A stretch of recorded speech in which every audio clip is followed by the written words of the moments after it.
नमस्कार, prime time देख रहे हैं आप। आपके साथ मैं हूं लावनी श्रीवास्तव। क्योंकि मौन चीखता है। जी हां, इन दिनों महाराष्ट्र की धरती पर मौन चीख रहा है। चीख चीख कर 3 मांगे उठा रहा है, बड़ा आंदोलन कर रहा है।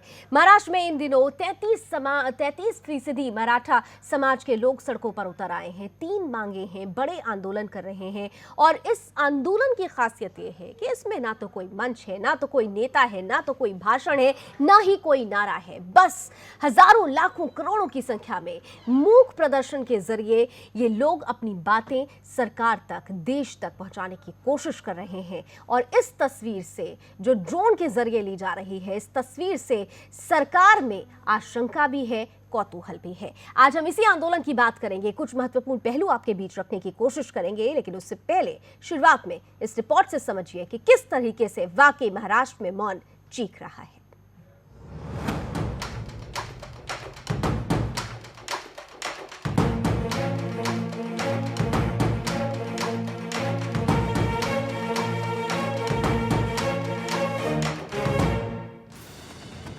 आजाद भारत के इतिहास में अब तक का ये पहला ऐसा आंदोलन है जिसने ना तो किसी सरकारी संपत्ति को नुकसान पहुंचाया और ना ही इसकी कमान किसी नेता के हाथ में है।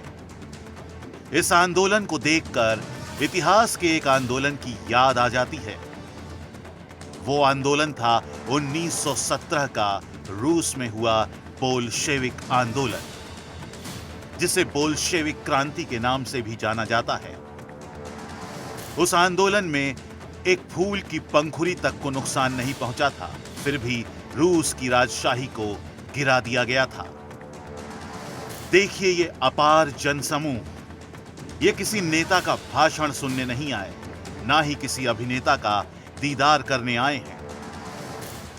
ये तस्वीरें ड्रोन कैमरे से ली गई हैं, क्योंकि सामान्य कैमरे की हद इस भीड़ की तस्वीरें नहीं ले सकती थीं। विश्व के किसी भी सामान्य कैमरे की इतनी कुव्वत नहीं जो इस जनसमूह की तस्वीरें कैद कर सके। यह आंदोलन है मराठाओं का, जो आरक्षण की बेड़ियों में जकड़े देश को आजाद कराने के लिए इकट्ठा हुए हैं। मराठा क्रांति मोर्चा के मौन प्रदर्शनों ने महाराष्ट्र की राजनीति को गरमा दिया है। देखा है कहीं ऐसा आंदोलन जहां कोई नारा नहीं, कोई दावा नहीं, कोई वादा नहीं, फिर भी मौन चीख रहा है। इस चीख से सरकार के कान फटे जा रहे हैं। इस ऐतिहासिक आंदोलन की शुरुआत 9 अगस्त को मराठवाड़ा के औरंगाबाद से हुई थी। लेकिन अब यह मौन मराठा क्रांति पूरे राज्य में फैल गई है। आंदोलन में शामिल होने वाले लोगों की संख्या 1 करोड़ का आंकड़ा पार कर चुकी है। महिलाएं, स्कूली लड़कियों से लेकर बुजुर्ग भी आंदोलन में बढ़ चढ़कर हिस्सा ले रहे हैं।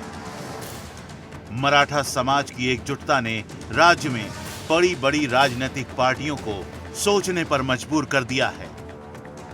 अकोला, नांदेड़, बीड, उस्मानाबाद, औरंगाबाद, जलगांव और जालना में ऐसे ही मौन प्रदर्शन हो चुके हैं। जिस आवाज को पूरे देश ने दबाने की कोशिश की है, उन्हीं लड़कियों की आवाज आंदोलन में आसमान की बुलंदियां छू रही हैं। इस आंदोलन में अगर कोई बोलता है तो सिर्फ लड़कियां, और पूरा समाज सुनता है। सुनने में आपको ऐसा लग रहा होगा कि कोई महिला नेता बोल रही है। असल में ये वो जुनून बोल रहा है जो बार बार कह रहा है, कोपर्डी बलात्कार कांड के आरोपियों को सजा दो। सजा दो उन सबको जो इस देश में महिलाओं को अपने उपभोग की मशीन समझते हैं। उनको नोचते हैं, कचोटते हैं और अंत में आरक्षण का सहारा लेकर बड़े आराम से कानून की नजरों में धूल झोंक देते हैं। देश की कानून व्यवस्था इंसान इंसान में क्यों फर्क करती है? अगर एक इंसान को आरक्षण मिलता है तो दूसरे को क्यों आरक्षण नहीं दिया जाता? दूसरी मांग है कि मराठाओं को भी आरक्षण दिया जाए। अगर आरक्षण मराठाओं को नहीं मिलेगा तो किसी को भी नहीं मिलेगा। राज्य की 33% आबादी मराठा है। आंदोलन की तीसरी मांग है कि दलित अत्याचार निरोधक कानून रद्द किया जाए, क्योंकि इस कानून का सबसे ज्यादा गलत इस्तेमाल मराठाओं के खिलाफ ही होता है। सुदर्शन न्यूज के लिए ब्यूरो रिपोर्ट के साथ पुनीत सैनी।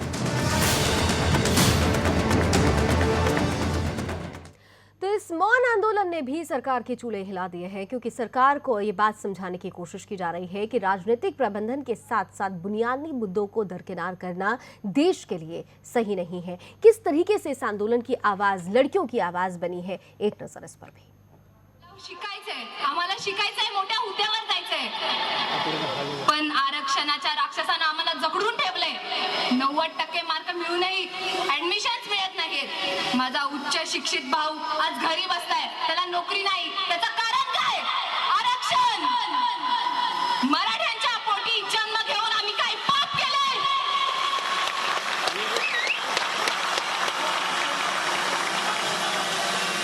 माझे वडील शेतकरी नाही, आज तो घरी आहे। मोठमोठ्या कॉलेजेसच्या ऍडमिशनच्या फीस भरायच्या आहेत।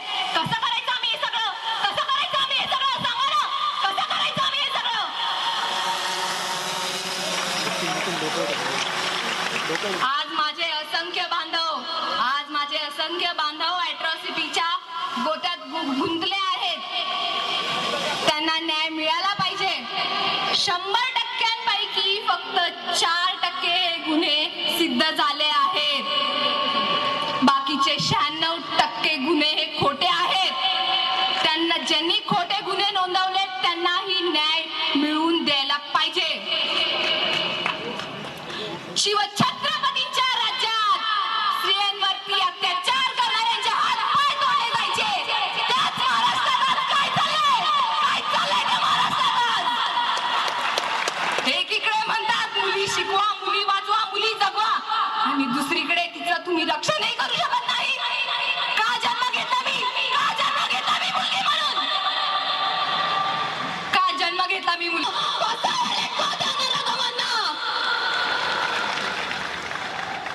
नका ठेवू वाईट नजरा जिजाऊंच्या लेकीवर, नका ठेवू वाईट नजरा जिजाऊंच्या लेकीवर। अख्खा महाराष्ट्र पेटून उठलाय मराठ्यांच्या एकीवर, अख्खा महाराष्ट्र पेटून उठलाय मराठ्यांच्या एकीवर। जय जिजाऊ, जय शिवराय, जय मराठा। तो हक और हुकूक की आवाज बनता जा रहा है ये मौन आंदोलन। इससे जुड़े हुए कुछ और महत्वपूर्ण पहलू आपके बीच रखेंगे इस छोटे से ब्रेक के बाद।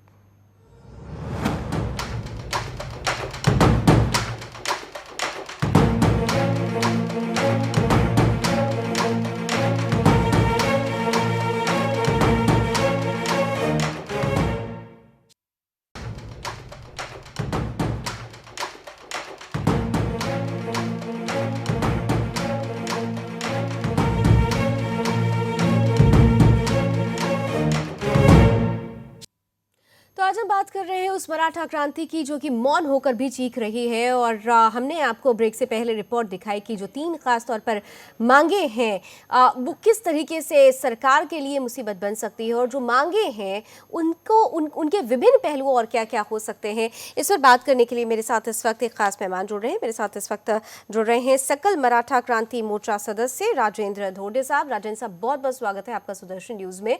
और मैं सीधा सीधा सवाल ये करूँगी आपसे कि हमने देखा, एक तो ये जो आंदोलन है काफ़ी ऐतिहासिक है, मौन होकर अपनी बातें कह देना बहुत बड़ी बात है, लेकिन जिन 3 मांगों की आप लोगों ने अपनी 3 मांगे सामने रखी हैं, सरकार के सामने एक बड़ी मुसीबत ये है कि वो आपसे बात करना चाहती है, लेकिन बात करे तो किससे करे, क्योंकि आप लोगों ने अभी तक किसी नेता को प्रोजेक्ट नहीं किया है। थोड़ा सा सरकार में भी कंफ्यूजन है।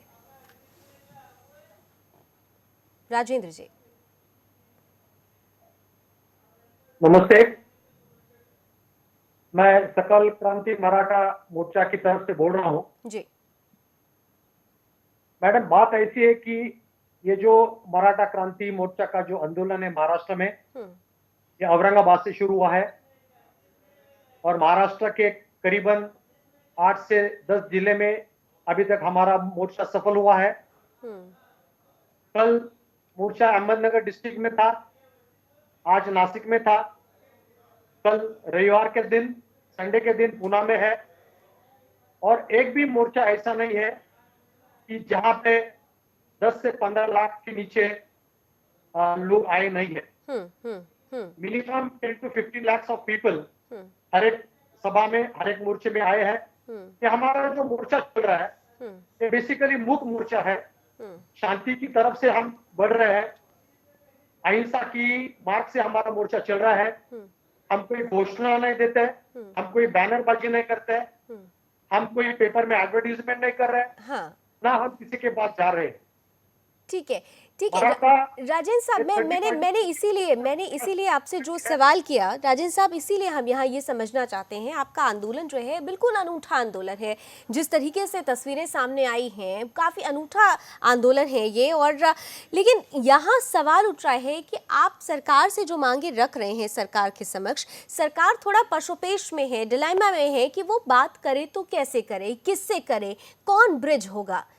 इस बाबत आप अपनी बात कैसे रखेंगे? सरकार आपसे किस तरह से बात करे? कौन आपका मुख्य चेहरा होगा?